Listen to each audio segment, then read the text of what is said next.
Generasi milenial keluar dari jerat kapitalis. Kembangkan ekonomi spiritual.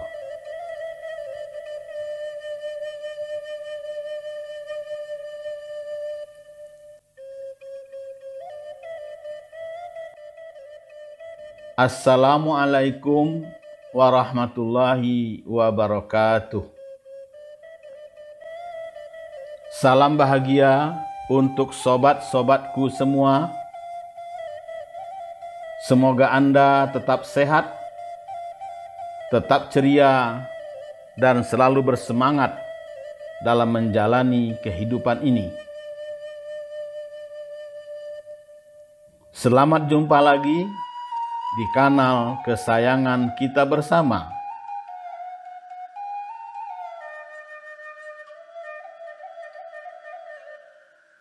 Majelis Dakwah Al-Hikmah. Semoga melalui kanal ini kita dapat berbagi ilmu dan pengalaman. Insya Allah kami siap melayani Anda yang ingin konsultasi problem solving, konsultasi spiritual, dan terapi Al-Hikmah.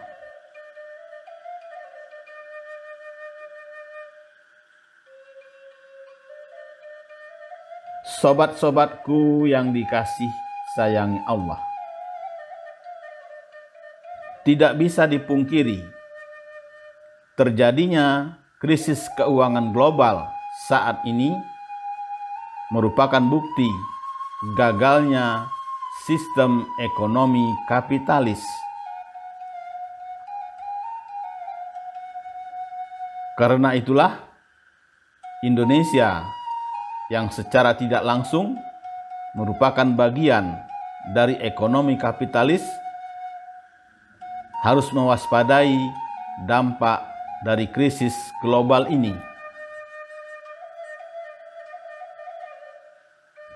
Pasalnya, fundamental ekonomi Indonesia belum kokoh.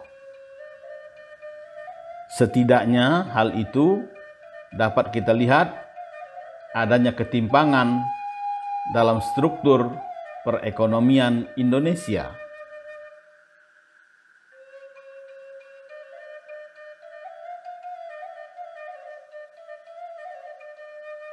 Pertama, bentuknya bagaikan piramida sosial.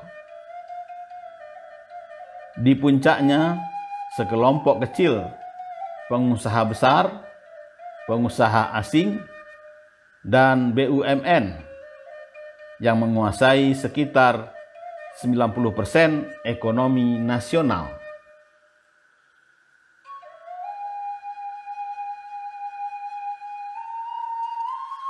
Kedua, pembangunan makroekonomi kita tidak memberikan dampak positif yang signifikan terhadap pembangunan mikroekonomi.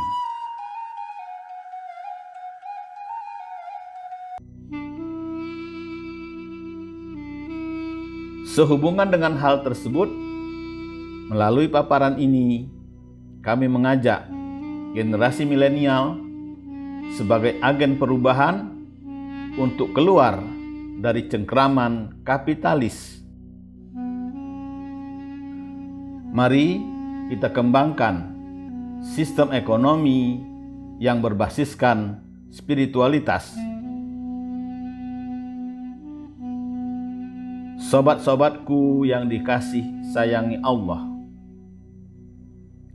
sebagaimana kita ketahui, sistem ekonomi yang kita warisi sekarang sangat kental dengan peninggalan pemikir klasik dan klasik baru yang berasal dari Barat, terutama Amerika dan Inggris.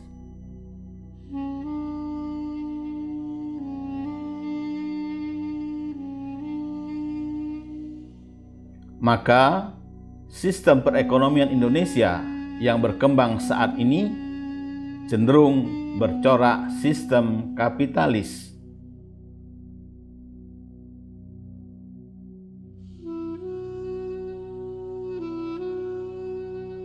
Semua aliran dalam sistem ekonomi tersebut hanya menekankan pada ekonomi material saja,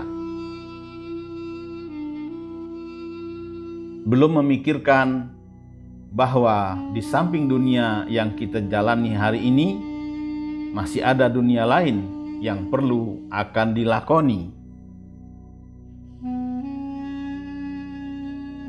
Padahal, sebagai Muslim, kita tentu saja meyakini adanya dunia nanti, yakni akhirat.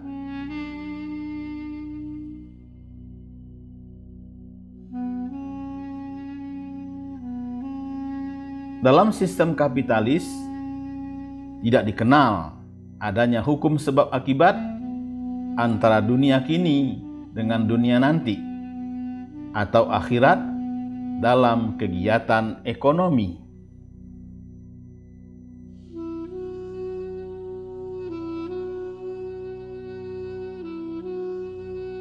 Karena itu, sistem ekonomi kapitalis sangat tidak cocok dengan kondisi masyarakat kita yang religius. Semoga kita semakin menyadari betapa merusaknya sistem ekonomi berbasis riba itu. Sobat-sobatku yang dikasih sayangi Allah, beberapa kegagalan dari konsep ekonomi material tersebut dapat dijelaskan sebagai berikut.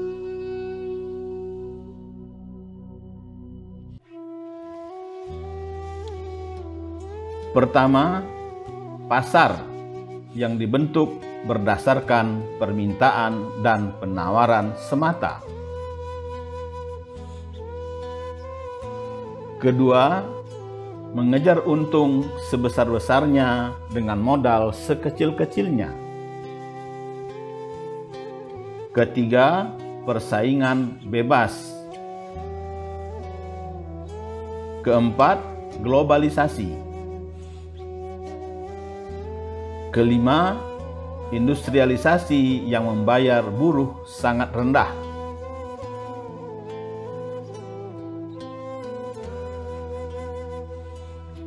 Maka, kesalahan pada industrialisasi yang dikembangkan dalam sistem kapitalis terjadi ketika ditengarai bahwa buruh dibayar sangat rendah,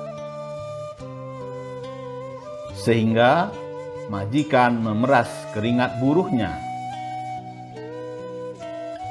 Jadi, industrialisasi itu berkembang dari eksploitasi kaum lemah.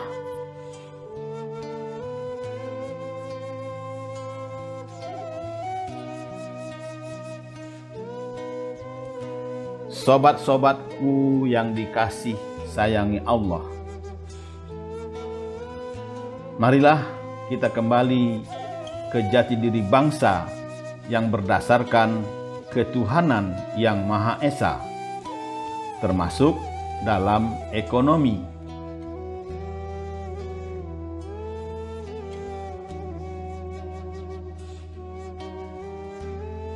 Seiring dengan hal tersebut di atas, perlu kita sadari bahwa sistem ekonomi kapitalis maupun sosialis jelas tidak sesuai dengan sistem nilai Pancasila yang berbasiskan ketuhanan yang Maha Esa. Keduanya bersifat eksploitatif dan tidak adil, serta memperlakukan manusia sebagai alat produksi.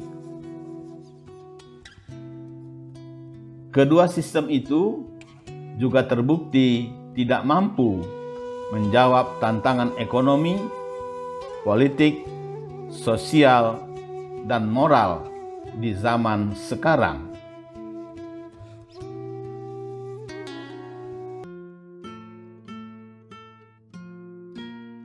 Hal ini bukan saja dikarenakan ada perbedaan ideologis, sikap moral, dan kerangka sosial politik, tetapi juga karena alasan-alasan yang lebih bersifat ekonomis duniawi, perbedaan sumber daya, dan situasi ekonomi internasional yang berubah.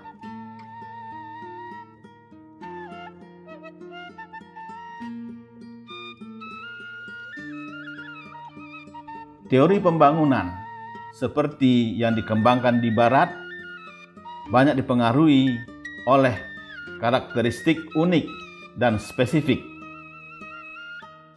Juga dipengaruhi oleh nilai dan infrastruktur sosial politik ekonomi Barat.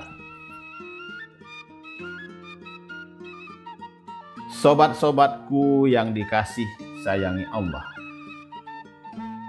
teori demikian jelas tidak dapat diterapkan persis di Indonesia yang berdasarkan Pancasila. Terlebih lagi, sebagian teori pembangunan Barat lahir dari teori kapitalis.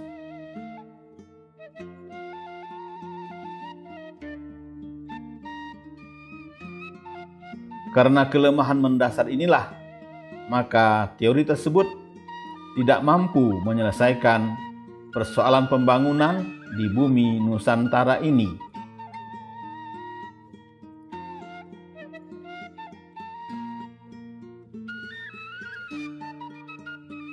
Mengingat terdapat kelemahan dan kegagalan sistem kapitalis yang berbasiskan sistem ekonomi pasar atau material,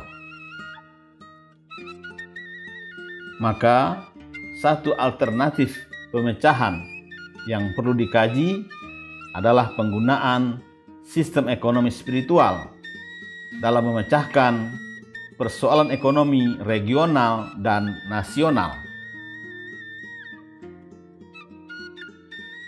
Ketika sistem ekonomi kapitalisme mengalami kegagalan, maka peluang ekonomi spiritual makin terbuka luas untuk menjadi solusi kerusakan ekonomi dunia.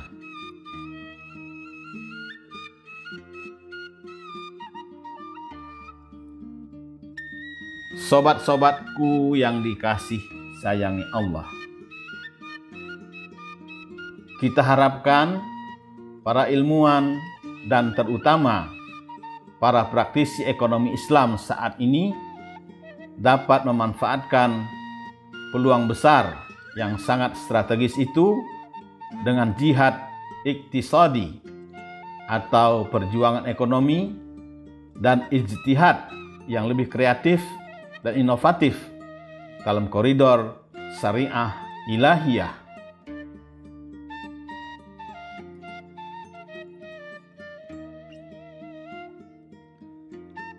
Ekonomi spiritual adalah studi lintas disiplin ilmu yang menggabungkan kearifan lokal yang ada di bumi Nusantara, psikologi, ekonomi, dan spiritualitas. Dengan demikian, kita dapat menjelaskan mengapa ada kapitalisme yang menghisap darah kaum tertindas dalam kompetisi yang kurang sehat, sehingga menimbulkan kesenjangan sosial, kesulitan ekonomi yang tak berkesudahan, eksploitasi, dan ketidakadilan di dunia ini.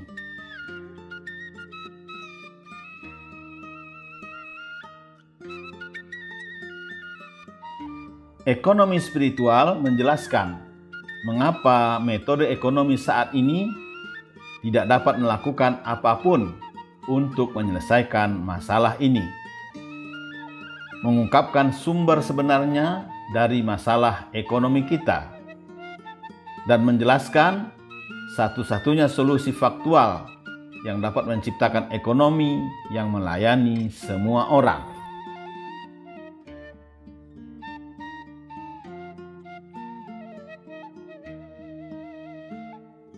Sobat-sobatku yang dikasih sayangi Allah, Ekonomi spiritual juga menjelaskan asal dan solusi dari masalah ekologis kita. Pasalnya, ada hubungan antara aktivitas ekonomi dan kesadaran manusia. Ekonomi bukanlah ilmu fisika seperti elektromagnetisme yang bekerja sesuai dengan hukum alam. Ini adalah seperangkat ide yang seluruhnya diciptakan oleh manusia.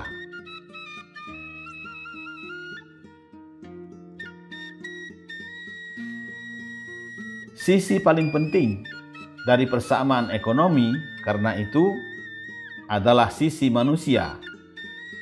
Tetapi sisi ini benar-benar diabaikan dalam semua diskusi ekonomi.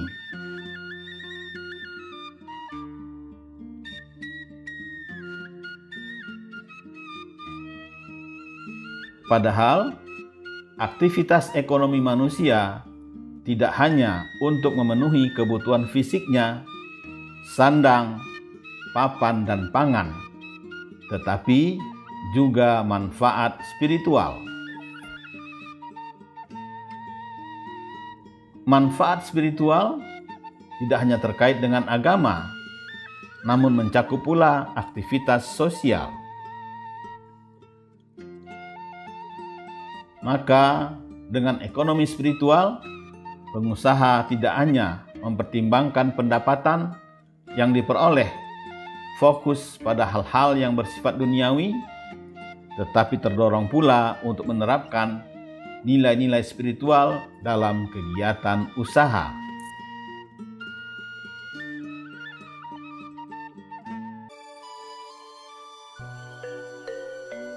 Sobat-sobatku yang dikasih sayangi Allah, ekonomi spiritual juga menelusuri dan menjelaskan pergeseran historis dari ekonomi hadiah yang ditemukan di banyak budaya asli ke eksploitasi ekonomi yang terjadi hari ini.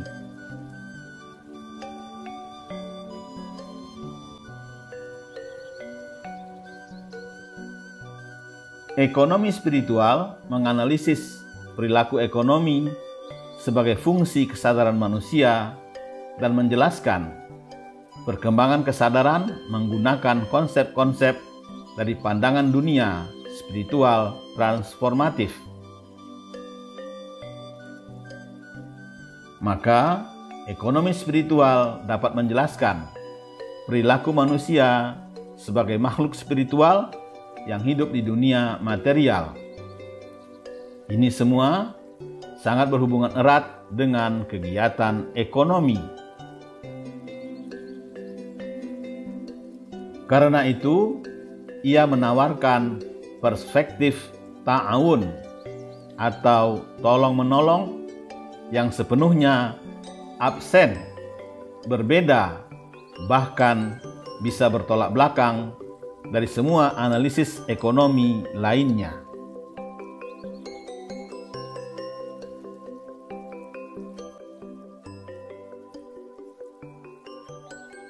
Dan tolong-menolonglah kamu dalam mengerjakan kebajikan dan takwa.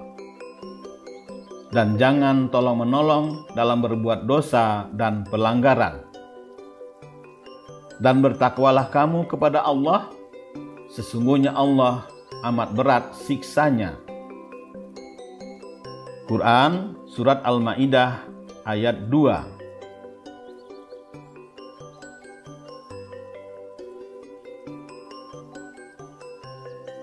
Sehubungan dengan hal tersebut di atas, marilah kita bersama-sama dengan serius mengamalkan ekonomi spiritual ini. Wabillahi taufik wal hidayah. Wassalamualaikum warahmatullahi wabarakatuh.